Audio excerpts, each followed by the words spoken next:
Man, it's hot. It's very hot. And I'm not on a beach. I'm not on a beach drinking a beer or a cocktail or some beverage. I'm not, no. I'm here instead in my room, sweating my balls off, try to record a review.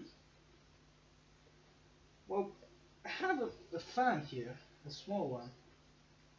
That's, that's it's okay, it's alright, but it's not a bit, is it? Nah. Let's fucking go. Welcome back to another album review. This is the third studio album from Anderson Paak, and it's called Ventura. It wasn't long ago that he released his second studio album called Oxnard. I believe it was released in late November of 2018, and it's an album full of character with some incredible neo soul funk production, some amazing features from Kendrick Lamar and Pusha T, and catchy to the point songwriting that made this album be in my top 5 for albums of 2018. So you will ask me what Ventura has to offer that Oxnard lacked. Not much, because this album feels more like Oxnard leftovers than anything else. Even if Paak says that this album is more soul-centered, I personally believe that his two previous albums also had soul influence in them, and then this album wouldn't be that much different. But I'm not going to be a jerk and complain for another consistent, fun, and enjoyable album. It starts off with a track called Come Home.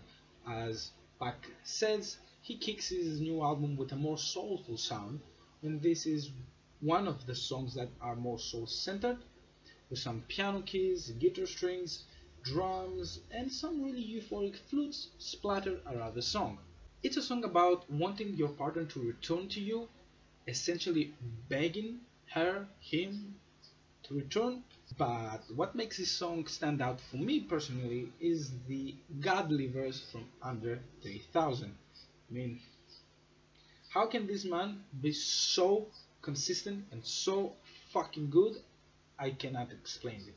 I cannot stress enough how good this verse is. His flow, his wordplay, his charisma on this track is unbelievable, and the way he raps and the writing scheme he has, it's mind blowing. It's incredibly mind blowing. I will put the lyrics up in the screen somewhere. I don't know where. You can see it for yourself. I think Genius break down it better than I would have done. Man, this track is woo! And as it starts with a bang, it continues not with a bang, but it continues on that high level music.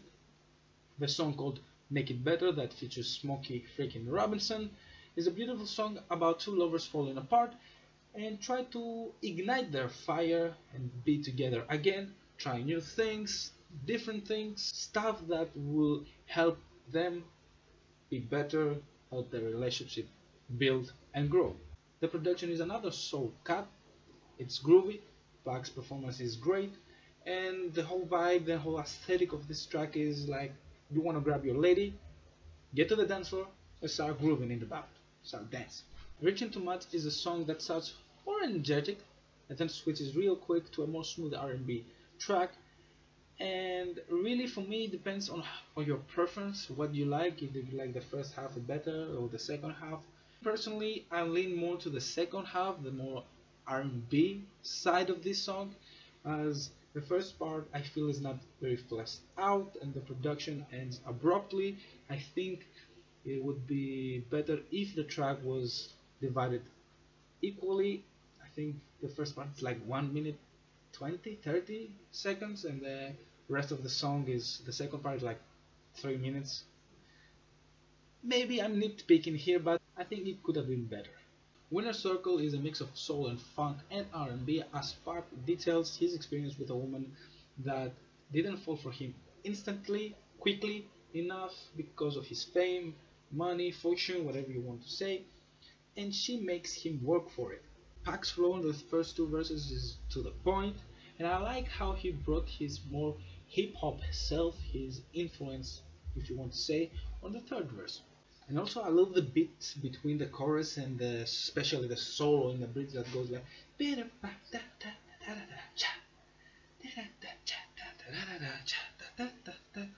woo, that shit's funky as hell. The next song is Good Hills. You could say it's more like an interlude than an actual song, and to me, I see it as a small detour or a side story, as it is about Paak's side chick that she forgot her stuff in his house, and then Paak tries to find a way for her to sneak in without Paak's girlfriend, find it out. His side chick, um, you get what I'm saying.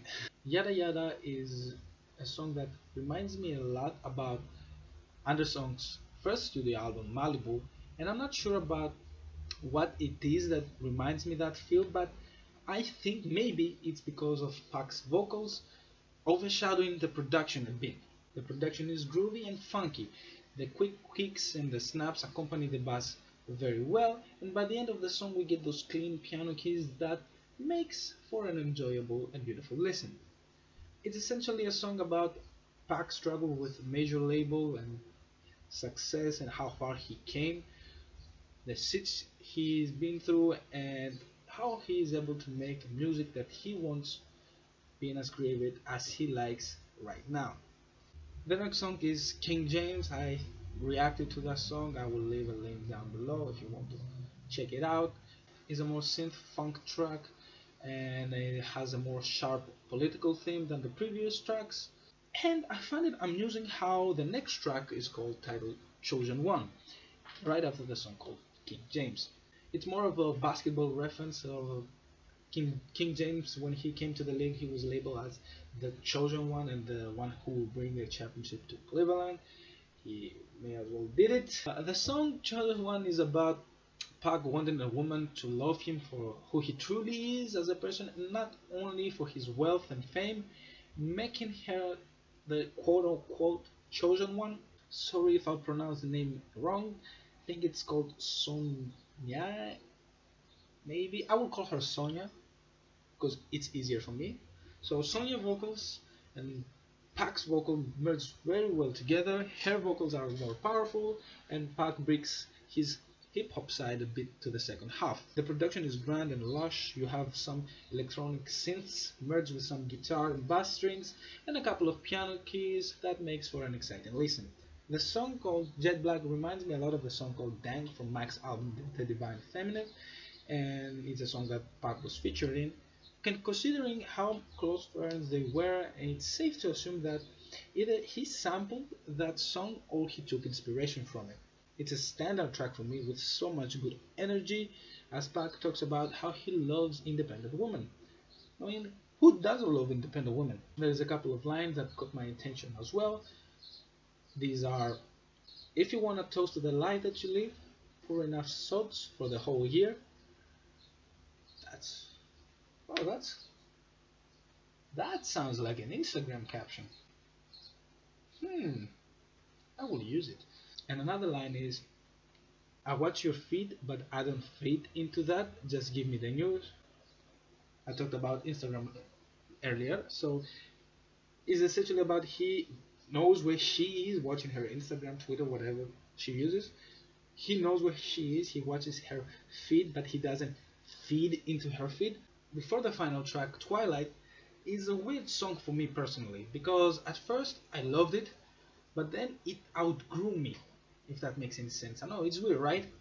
Usually it's the other way around. It became a tedious listen for me more than anything, and I blame this all on the production side of things because Paak tried his absolute best to make this song work.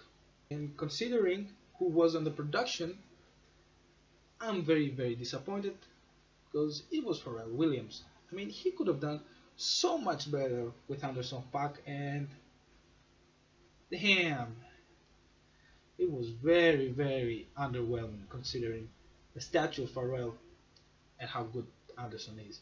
The horns are generic and annoying, and the snare and kick pattern are so boring and lifeless. It goes like pa pa pa pa, do do do do do do, pa pa pa pa, do do do do.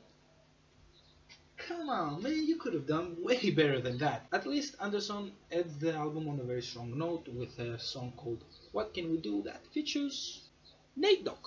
It's one of my favorite songs on this album and a perfect homage to the late Nate Dogg with some unreleased vocals that I'm sure Dr. Dre had his hands on them, and considering how much Dr. Dre respected Nate Dogg, and for him to give the vocals to Anderson .Paak shows how much he respects Anderson as well. It also shows how Paak has so much appreciation and respect for Nate, as he did an absolutely incredible job handling the track. He approached it with such grace and love. Nate's vocals were implemented to the track like he was really in the studio. It was smooth and it was to the point. I mean, you couldn't tell the difference. It was unreleased vocals or he was already in the studio making the song together with Anderson. And actually, the end of the song indicates that as well. You have Paak and Nate have a casual and natural conversation, and this reminds me a lot about Kendrick and Tupac having an interview. It was on the song called Mortal Man on his 2015 To Paper Butterfly album. The overall sentiment of the song is beautiful and the chorus is so damn nice. What can we do? What can we do? What can we do? Rest in peace to the great, great Nate Dogg. This album speaks volumes to me about Paak's ability as an artist to have songs that probably are not up to par with Oxnard, although I have some in mind that I could swap, and still puts out a stellar project that I enjoyed quite much. I don't think this album pushed Paak creatively, or he gave us something different, as he said with Malibu and Oxnard, but I will not say no to more Anderson .Paak music, and I hope one day I can see him in a concert, because I have watched him on YouTube live and he's he's entertaining. I could tell you about that. He's entertaining. So let me take the glass off. So that's it for the review. I hope you enjoyed this album. If you want to check out Anderson .Paak, feel free. He's a very great artist. I will leave down a link to his album Ventura, and you can check out his previous albums Malibu and Oxnard. They are very, very good. I think more people should know about him as an artist. He is a very unique voice in, let's say, hip hop, R&B, funk scene. He is so talented that he is not bound to any genre. Also, if you like this video, please feel free to hit the like button. If you are indifferent with my opinion about this album, please write me in the comments your thoughts about it. And if you are new around here, please subscribe for more content and don't forget to hit the bell for notifications. And until the next album review, I'll see you soon. Peace.